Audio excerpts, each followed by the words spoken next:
Wish you were one of those influencers with raving fans who binge on your every word, consume all your content, buy everything you have to sell, and demand even more?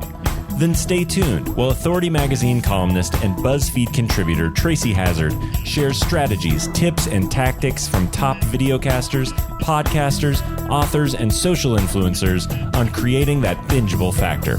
Now, let's join Tracy as she explores how to rise above all the digital noise with the Binge Factor.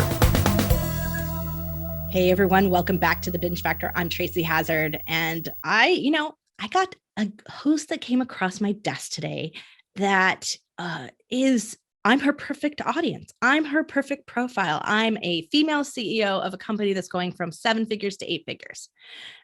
So I just fit right into her wheelhouse. So it was really exciting for me to get to evaluate a show from the standpoint of being that target audience. So often I listen to a show and I'm like, yeah, I'm not the audience for this one, but it's cool. I see some great factors. I see some great initiatives. I see some cool things, but it's not my show. But this one in particular, this would be a show I'd listen to. So as I was checking her out and, enjoying her show, as I usually do, I try to listen to 3 episodes. That's kind of my model for everything that I do. And I got to listen to some really interesting episodes and some things that I chose. And it was so unique because one of the guests that she had on her show mentioned mentioned teaching a course on how to be a textile designer, of which I have a degree in textile design.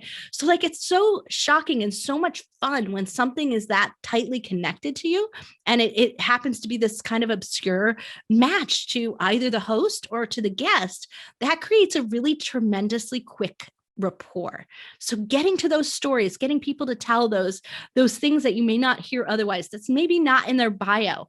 Those are some great tips right there. And so Laura does that really well. So Laura Meyer is my guest today. Scale with Joy is the name of her show, although she has a new one starting and she's going to give us a little hint on that. Laura is a serial entrepreneur who spent 15 years scaling multiple 6- and 7-figure online and offline companies. Laura found herself at a total loss and having to start over again just 2 years ago, relying on her own expertise. From there, she quickly grew a consultancy helping high-impact women create brands that make a difference in the world, driving results that go beyond likes, shares, and going viral. Laura utilizes her proven framework based on her deep knowledge of marketing and brand strategy to help female expert entrepreneurs stand out from the noise and connect the hearts and minds of their ideal audience. As a lifelong student, Laura has completed the EOS Traction online facilitation program, building a story brand, Ask methodology, Facebook page growth strategies, Tribe online memberships, and is certified as a Frank Kern Sandor consultant. Her advice has been featured in Inc., Entrepreneur, Forbes, Success Magazine, and Working Mother. And you are going to love this. This is something that you guys didn't get to see beforehand because I didn't have the record button on. But in our prep up for the interview, Laura asked me, I want to talk about something different. I was listening to your show and I was thinking about maybe taking the topic this way and adding this in because, I can talk about scaling, but I can also talk about relationship marketing and referral marketing. And I think it would be more valuable for our audience. So I'm going to let her go and I'm going to let her talk about all those things. But I love it when a guest has the perspective of what new can they bring your show. That's when you've got a great guest before you've even started. So you're not going to want to miss. You want to stick around and listen to Laura Meyer talk about Scale with Joy and everything she's doing to make her podcast help her business consultancy grow. Laura, thanks for joining me. Scale with Joy. Was your podcast always joyful from the beginning? Yeah, but my business journey was not. So that's at least one thing was, right? Right, exactly. So I've been an entrepreneur for over 20 years. And when I was starting to scale companies, it was not so joyful. I don't know if any of your listeners might really relate to that at all. And I just felt like, gosh, this is something that really needs to be talked about, brought to the forefront. And listen, every day of building an empire is not a total joyride, right? But what we want to do is try to actually enjoy the process because that's why we became an entrepreneur to begin with, right? That's right. And that's why we became podcasters to begin with. We need to enjoy the process a little bit. And this is my favorite part, getting to talk to people like you, Laura. So what's your favorite part? What's your most joyful part about podcasting? So I really love just the connections and the meeting people, much like you, are such a proponent of on your podcast, and really using it as a way to create relationships and to connect with people that you probably wouldn't have otherwise. And it's interesting because my podcast, I really do use it as a way. It's like a business card in a lot of ways, because I am a high ticket, low volume consultant in one of my businesses, which we can get into. But my primary consulting business, it isn't something where I'm looking to knock the doors off. I don't have to be in Apple's top 10. It's not important. What's important is that when people find me for the first time, they start binge listening, and it builds my authority before I got into a consultation call with them. Also, it gives me an opportunity to meet other people that would not only be great collaborators, but great clients. And that's what I found for that podcast. So again, I don't think every podcast, and I'm sure you agree, has to be in the top rating of Apple to be a valid part of your business strategy. It's just really being aware of how you'll use it. Now, I'm about to launch another podcast for a business that I own with our mutual friend Kelly Roach. And that's going to have a very different purpose. It has a very different agenda in terms of what I want to accomplish with it. And I'm approaching it accordingly. So it really is a matter of knowing what you want it to do, right? Having strategy from the beginning. But I think where so many people go wrong, and I hear it on your show, where, there's this point at which you need to shift. You're already at that next stage of scaling. And it's a whole lot easier when the measurement is, I'm going from 6 to 7 figures, 7 to 8 figures, right? That's an easy measurement to say, I'm going to deal with a bunch of things to scale. But we don't have those quite metrics on our podcast, especially if we're not using listeners as our metric base. How do we know when it's time to start a new show, make a shift, do some things like that? What do you advise? I think it really depends on if it's going to be a valid component of what you're looking to accomplish. I think a lot of people start and stop podcasts because they didn't necessarily know what they wanted the podcast to do. And to a certain degree, podcasts are hard to measure, right? Like you can look at downloads and you could say, well, maybe a percentage of downloads are the actual listeners. And there's different theories out there. But ultimately, if you have a high-end, low-volume consulting coaching done for you business, and people are coming to you when they are requesting an initial consultation, having listened to a few episodes, that to me is a huge win. Because the degree to which you can establish authority with your potential client before you get into a sales conversation, the more that they feel lucky if they end up working with you versus you selling to them. It's a totally different dynamic. It makes your sales cycle shorter.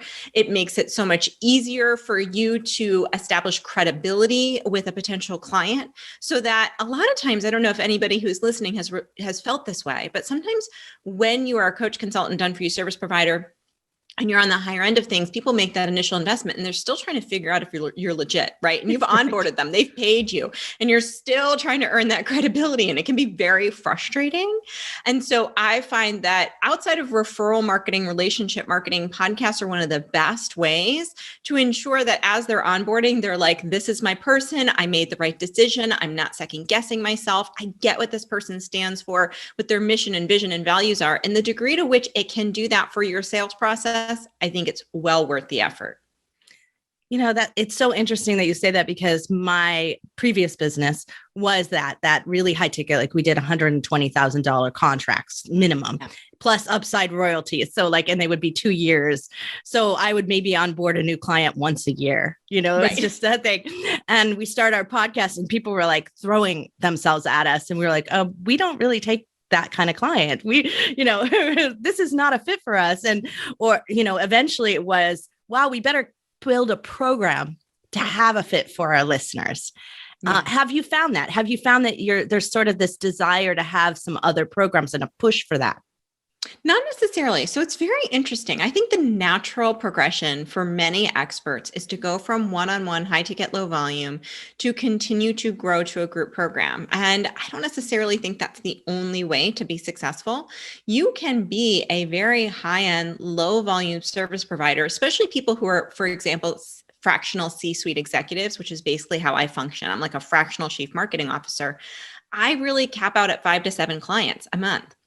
I am thrilled with that business model. It's extremely profitable. It's low stress. I know that all the clients that I'm working with are getting a result that they're happy with, because if they weren't, we were either fixing it or we're offboarding them, right? So I really enjoy that business model. It's very profitable when structured the right way. It can create a great lifestyle. So I personally dabbled a little bit in offering a group and pulled right back. I did not personally enjoy Me too. it. Exactly. That's exactly. It wasn't for me. It was not for me. I did not enjoy it. I was thinking to myself the whole entire time, I'm trying to generate leads for the group and create all of these funnels. And listen, I love a good funnel. That's what I do for a living. But it was so much computer work when really I just love connecting with people. It's one of the things I love so much. And I just found myself using the one-to-one offer, trying to fund this group thing that I didn't necessarily feel aligned with. So I eventually started another business with Kelly Roach because I love scaling businesses, and it gives a lot of validity to my consulting offer because I'm actually doing the thing that I recommend that they do and sharing the result. But ultimately, that's very much a passion project. It's something that I don't have to make income from as I'm scaling it up, where the one-to-one intimacy offer is really the foundation of the business. So tell me a little bit about this new program that you're working on with Kelly, because I adore Kelly. I've listened to her talk on stages. She's just so dynamic. She's got such a great viewpoint on the world, and she's very original in everything that she does for her clients. And I love that about her. So I'm imagining this is quite an original thing that you two are putting together here, because I've also now listened to you and discovered that you have quite a unique viewpoint on the world as well. So what are you putting together? Yeah, so we really do enjoy working together, Kelly and I run the day-to-day of the business. She's very much an investor. And I thought about this concept for a few months, and then I pitched her on it. And I basically pitched her on a no-brainer offer because I'm pretty low profile in the industry and she's pretty high profile. So a lot of people ask me, how is it that you ended up partnering with Kelly Roach? Well, I gave her something that she couldn't say no to. And that was a program that really fit a gap in the marketplace, where this is a community very much dedicated to giving and receiving referrals within female experts who are coaches, consultants, and done-for-you service providers. It's much like a Business Network International, BNI, but for women online. And so it just didn't exist. I would go into programs, I would get to know other people, but the purpose of being in a program isn't necessarily to meet other people to collaborate with or create reciprocal relationships with. It's really to get information so you can grow your skill set and grow your business. There isn't a place where people can just go. Smart experts, smart women can go and connect with other people just like them and refer one another. And so we created it. We launched it not knowing whether or not it was something that other people wanted as much as I did. It was something I felt like was missing in the marketplace. And we started with 200 people. And we've since grown month over month considerably. And at the time that we're recording this episode, it's July. We started it in February. And I would expect that we would have around 1,000 members by the end of the year. That's fantastic. Mm-hmm. I think you're right. There are so many gaps that a lot of times we just don't pay enough attention to. We think, well, maybe this is just me. And it isn't until we get together with someone else and say, you know what, this really is a big gap in the marketplace. This is a big gap in the community building. So this is great. I look forward to hearing more about that. We're going to have links to that in the I'm going to say show notes, but we don't call them show notes here. We call them blog posts here because that's what they really are. So the blog post for this episode at thebingefactor.com, and we'll connect people up so they can find this community and learn more about that. I love that you're doing that. And, this probably goes to some things that are going to become future best practices for you. So what I want to do is run through my 5 things really quickly with you. Yeah. And there might be some that tie into what you're doing here that you're going to be able to use them for. So you have some really great guests. But what I have to say is that what I loved about the guest list that you have is that these are really sharp, incredible women and a few men mixed in there, I think, but mostly women. And they have very different businesses, very different ways of working. And I haven't heard them again and again and again on every single podcast. So it's quite a new perspective. So you had one guest on there that said she had teaching people how to be textile designer, which is my first career. So I'm listening to that going like, that is the most obscure thing. When I used to tell people I have a textile design degree, they'd go like, that's a thing. So that's how different your guests are than your average guest. How do you find such great guests? I came from traditional business, and I think a great consultant, somebody who can provide a unique perspective. And I see coaching and consulting very differently. Coaching is helping people get aligned with themselves, mirroring back information, helping them come to a solution that is right for them based on information and perspective from the outside. Consulting is very much, I have a toolbox of solutions, and I'm going to pull this right solution out for you and present it to you. And I think that's what makes a really good consultant is business experience. And I came from traditional business. So I had built a chain of children's portrait studios, franchised it, grew it to about a dozen locations, and then exited out of that business about 3 years ago now. And so being in traditional business for almost 20 years, maybe more around 15, that gives you a lot of connections, a lot of relationships. And that's why I love relationship marketing and really maintaining relationships over time, regardless of what somebody can do for you in this moment, but really being dedicated to the long-term connection. It can show up for you in so many ways that are totally unexpected. And a lot of my podcast guests came from traditional business. And in the crazy online marketing space that we live in, that we all go to the same conferences and the same conventions, it can be sometimes an echo chamber. And having those connections in other areas of business has been really helpful. Oh, well, it's absolutely showing and helping your show stand out and be very unique. I love that. Increase listeners. I know it's not your ultimate goal because you're looking for just that right listener, just that right person. But how do you do some outreach to increase those right kind of listeners? Yeah. So a lot of my clients have huge podcasts because I'm a fractional chief marketing officer to female experts that are going from 7 to 8 figures. So to be at that point in your career, more likely than not always, you have a big audience. And so we talk a lot about how to use their podcast. Some of my clients have had 2, 3, 4 million downloads for their podcast. And we'll do things like giveaways. We'll do things like collaborations, podcast exchanges, and cross promotion. Making sure that a solo email goes out to that big list as part of the podcast exchange that they have with one another. Solo emails, I think, are really important because if it's sandwiched in between maybe a social media post or a newsletter, people are very unlikely to see it. So I like asking for a solo email if it's a big, big deal for the two influencers to be exchanging with one another. The other thing that I think is very underestimated, but can be very effective is actually running ads to your podcast episodes. Maybe some of your favorite ones that feature your thought leadership. And now the difficult part is that every ad manager will worry about attribution. They'll worry about whether or not you can track back the effectiveness of the ads to the podcast. But if you can kind of chill out about that and just be happy with the clicks to the podcast episode on your website, then you can start building up a warm audience of people who have viewed the podcast episode on your blog post because they've been pixeled to the degree to which they haven't shut it off because of iOS.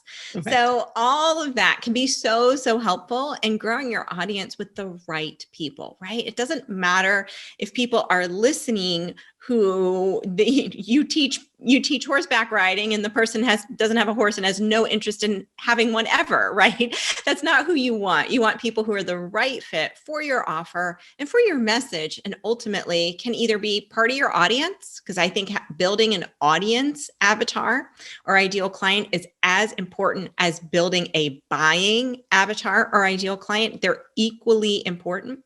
That can be part of your audience, can be your advocate, can be part of your mission and part of your movement.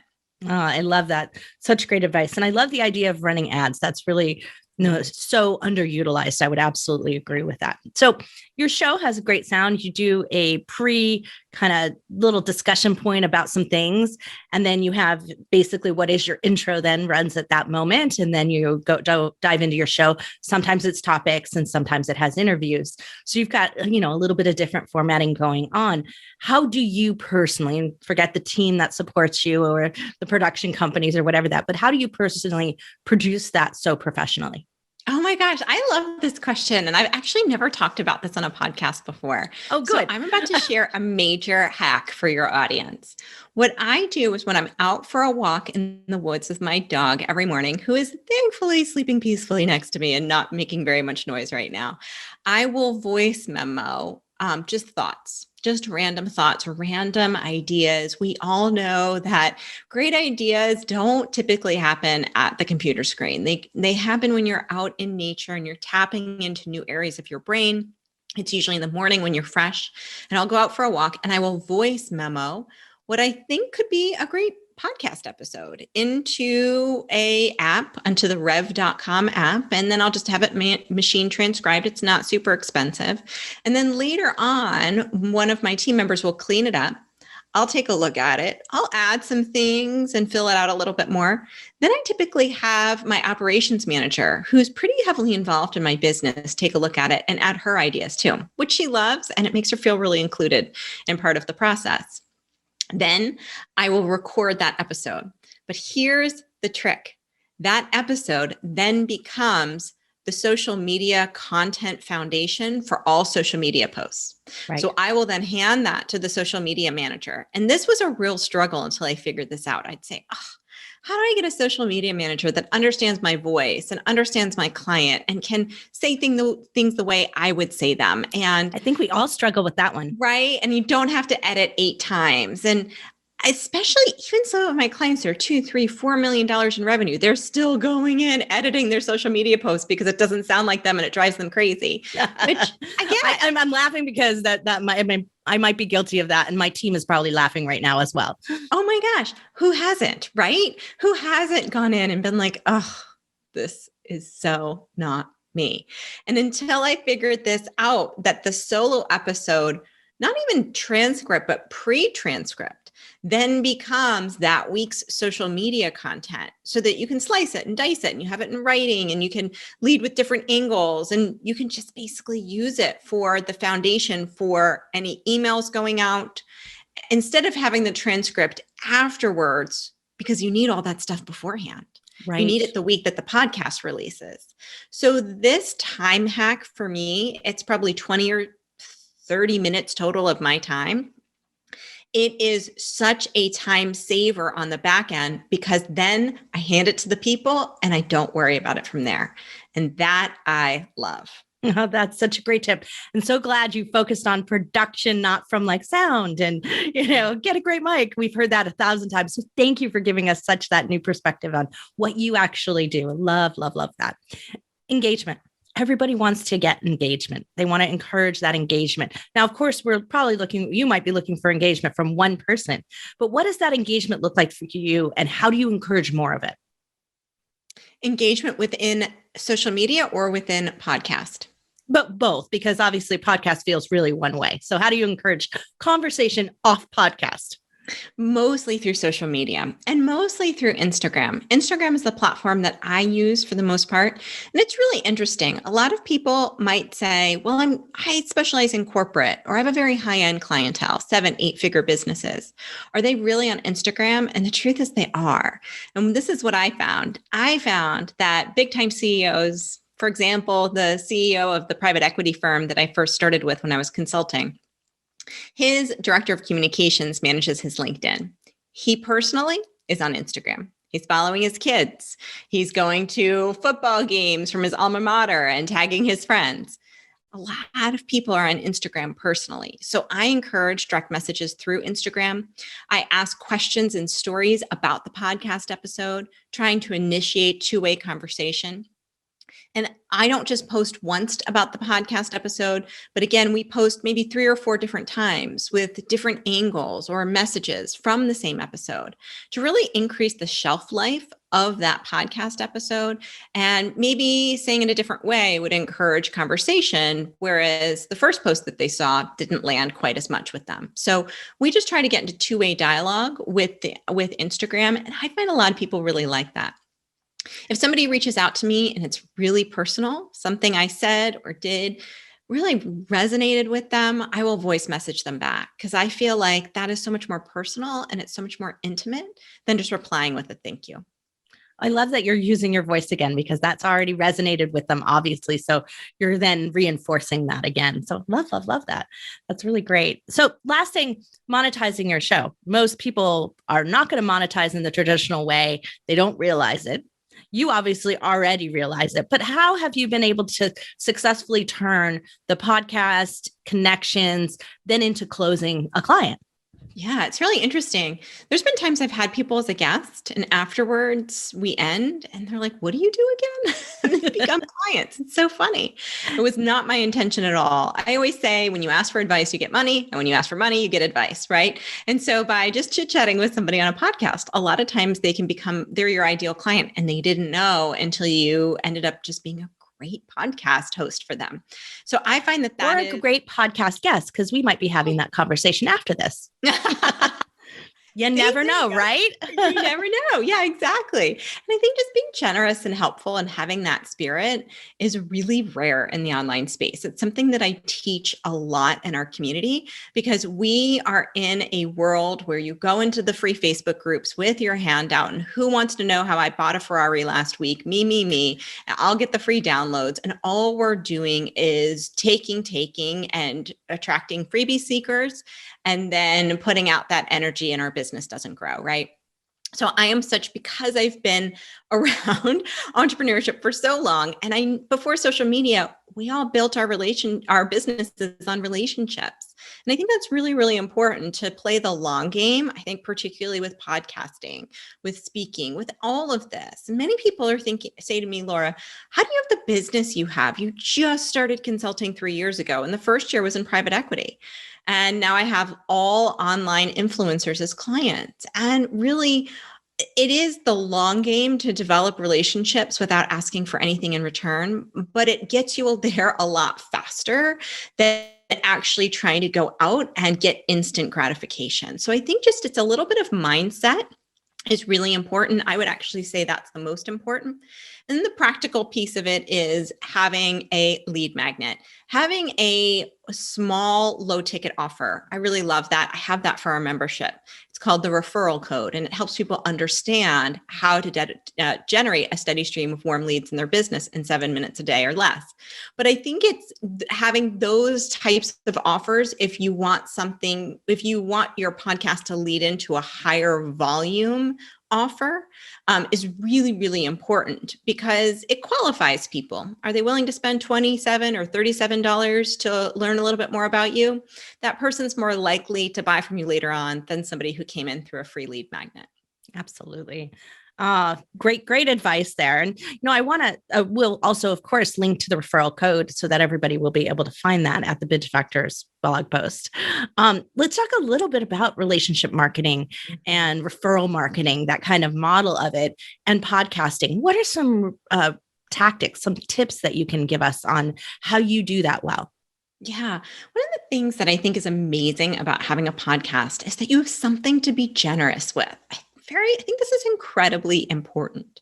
When you have a connection call with somebody, what are you bringing to the table of value that's going to make them naturally want to reciprocate? There was a study done by a man named Adam Grant. Many of you might know him by the book that he co-authored with Sheryl Sandberg, who's the COO of Facebook. But before that, he wrote a book called Give and Take. And what he did is he researched the amount of takers, givers, and matchers in the world. And he followed people along their journey of business and determining who is the most successful. People who just give without abandon and expect nothing to return. People who just take, and they see the world as a dog-eat-dog world, and they only want to, figure out what they can get from somebody with nothing to offer in return. But what he found is that 70% of people are matchers. When you do something for somebody else, there is a natural human tendency to want to reciprocate. So think about it. If you were to go out and run a Facebook ad and you knew that you could be 70% successful, would you do it? Of course you would. We're lucky to have a 2% click-through rate on our Facebook ads, right? That's really lucky. Really lucky. So the fact is, when we're making these connections and we have something to offer first, people are 70% likely to reciprocate. One of the best things we can do for somebody is say, would you like to be on my podcast? I tell everybody, just have one offer, one platform, whether you were able to get LinkedIn Live and bring somebody live with you, or whether or not you have a podcast, which is so easy to get going. And then you can offer people spots in your podcast. People are so honored. I've never had anybody say, oh, actually I did. I had one person say, tell me how many downloads you have. And I said, no, thank you. But for the most part, people they're honored. They feel privileged. It has a long shelf life. I mean, everybody knows the benefits of podcasting here. Or maybe you love Instagram and you're just going to go live on Instagram and you can invite people live with you, but just have one thing to offer. I think that's so incredibly important because that will come back to you so many times over. And in my experience, when you least expect it. Absolutely. Well, did you expect to have binge listeners on your show when you started it? No. Was that a surprise for you? When did you find out that you were like, someone was binging on you? Usually during the consultation calls. And it's so helpful. It's so helpful on a consultation call when somebody says, I've listened to a bunch of your podcast episodes, because you're like, great. I don't have to prove anything. I don't have to over-explain anything. I don't have to earn my authority. All I need to do is make sure I can genuinely solve your problem. And if I can't, I'll refer you to somebody else. And if I can, I'll let you know how I can help. And it's such a nice, relaxed state to be in. Yeah. So that's even better. It's like they were calling you for business and then they told you they were a fan. So you got that all around. Yeah. Well, do you have any idea why your show might be so bingeable? I think because I'm very specific about who it's for, because I work with 7-figure entrepreneurs and I keep that a very, very specific avatar. I know because I'm a consultant that if they are in the beginning stages, they're not going to have a team that they can dedicate to actually following my advice. And they're just going to get frustrated and feel like it was a total waste of money. So I'm very, very specific about who I help. And I only let people on my podcast that are either 7-figure entrepreneurs or specifically serve them. And that makes my podcast very relevant to my avatar. Well, it's sometimes difficult because you want to help everybody. And I will literally turn down people if I think I can't help them. Energetically, it's so good for business. And so being so specific about who I help and how I help them on my podcast and being pretty strict about making sure that it's relevant to my avatar, the right person finds it and they love it. And somebody who's just getting started is like, pass, I'll go over to Amy Porterfield or Jenna Kutcher. Awesome. Great. That means we're doing something right. Right. Well, I think that's one aspect of it. So my job here is to somewhat psychoanalyze your show, give you a little bit of insight into, after listening to thousands and thousands of what are bingeable podcasts, discovering what those factors are. And I think that the main factor is that because you're so dialed into that audience, because you're so dialed into the specifics of it, the tidbits you drop, the stories you tell, the questions you ask, and more importantly, the amount of time you give in your show. So your show isn't hours long, of which I am so busy, I don't have time for. You're compacting that for me. So because of that consciousness of that audience, every little piece is set in place to flow me through and make me go, oh, I got something there. Next, what's next? And so you're flowing us through that as listeners because we feel at home there. Yeah. So the at home part is important, but it's the flow that you're actually creating from episode to episode that is actually working for you and creating the bingeability at the end of the day. I really appreciate that. That means a lot. I think when we come from a place of just wanting to create value, hopefully it comes across. And it sounds like it does based on your feedback. So I really, really appreciate it. Well, going back to what you were saying before about, so that reciprocal relationship, I had Shane Snow on my show. He's the only non-podcaster one of two non-podcasters I've ever had on my show. And I'm a huge fan of his book, Dream Teams. And, the Smart Cuts is like my ultimate favorite. It's always on my shelf. And so I was kind of a, girl fan, and I wanted him on my show so badly that I stretched my own rules. It turned out to be such a great thing because he said something that is exactly in line with that. He said that when we start at a place of benevolence, which is care for your audience, right? Then we're starting in this place of we care to have that mutual exchange. It's not saying I'm giving. Benevolence is slightly different. because it's a care for your audience at where they are today, respecting their time, respecting all of the things that they need, and making sure that you're giving that to them.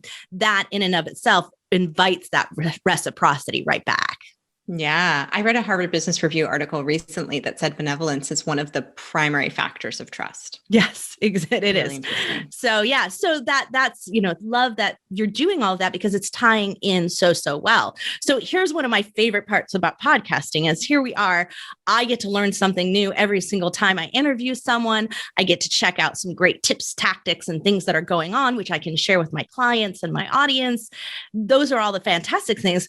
But every so often I get to meet someone who goes, that's what I need today.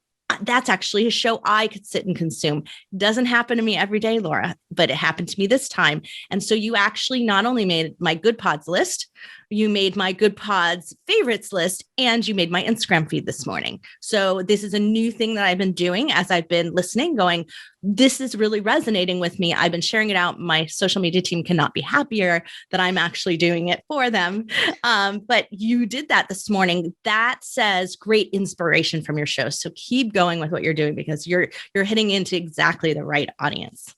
I really, really appreciate that. It means a ton coming from you. So it means a ton. Thank you so much. You're welcome. So last thing that I want to talk about is scaling. So are you going to shift your show? You're starting a new one. What's going to happen here? What's next for you? Yes, we're starting a new show, and that's going to be dedicated to the community, to the Advanced Expert Network, the business that I have with Kelly Roach. So I'll have a podcast for each business. And I was pretty careful in the timing of that. It happens to be launching on September 1st because that's when my kids go back to school. So yay! Yay! So we're really celebrating recording all over.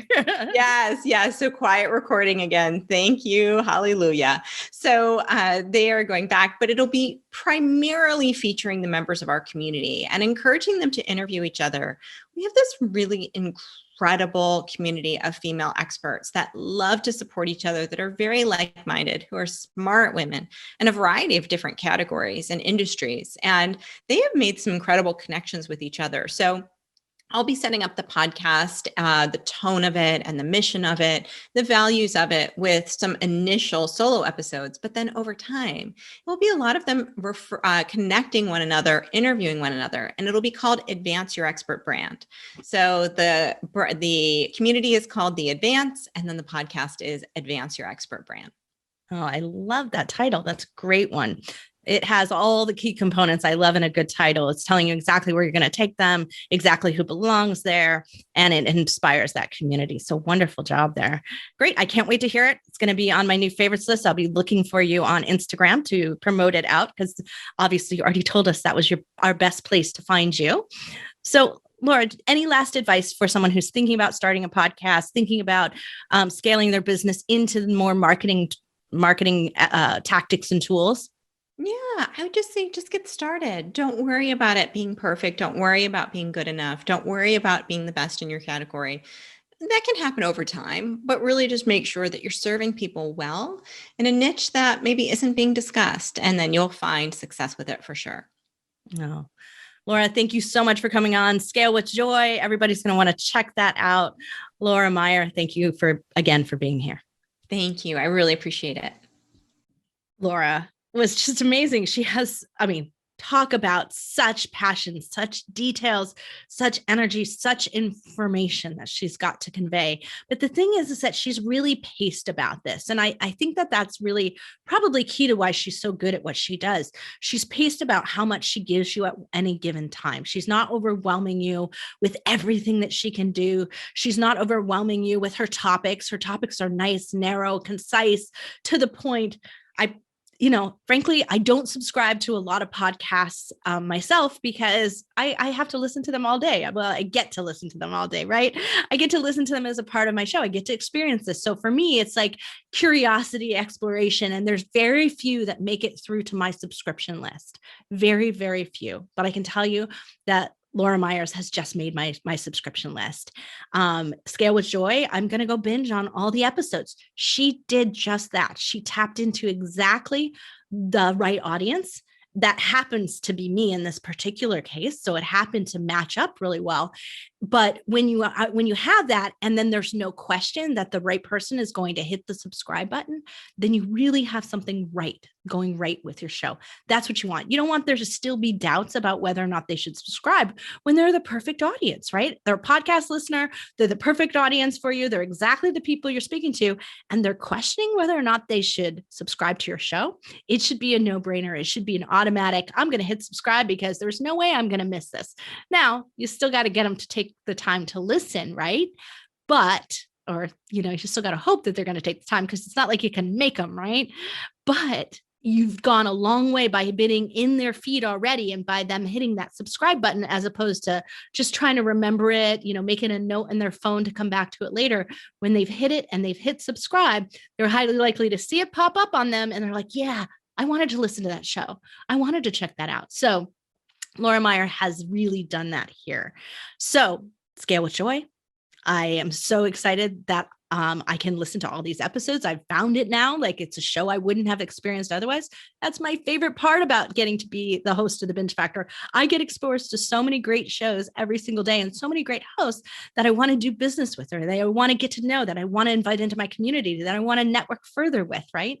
Laura is one of those people, and I think she will be for you as well. So go check out her show, Scale with Joy. And don't forget that she's got a new one coming out. So you're going to want to pay attention this fall, so that you can get to advance your expert brand. So you definitely want to take a listen for that one when it comes out, and keep an eye out for it. Thanks everyone for listening. And, as always, we want to be able to connect with every one of our guests and all these shows. And we're not always in a place where we can write everything down. So that's why we make it easy here. TheBingeFactor.com. You can go there. You can watch the video. You can listen to the podcast. You can read the blog. You can check out all the links. You can go straight to catch up with Laura Meyer where she is. So you don't have to remember anything or do anything, except maybe if you want to just go to your podcast app right now and hit Scale with Joy and subscribe, right? Like, that's the only other thing you could do. So just go to thebingefactor.com and you'll have all that at your fingertips. And if you've got a great show that you want to share with me, you've got one that you love, you want to nominate one, or you want to put yourself in there, you can self-nominate. That's okay with me. Go ahead and let me know about your show. You can do that right there on the apply to the show page as well. Thanks everyone for listening. I'll be back next week with another Binge Factor episode, another great host. You've been listening to the Binge Factor podcast. For more information on podcasting and videocasting success tips and tactics, please go to thebingefactor.com. And be sure to listen to our other show for podcasters called Feed Your Brand. If you'd like to be interviewed on this show, as well as featured in Tracy's column, please go to thebingefactor.com/guest and apply.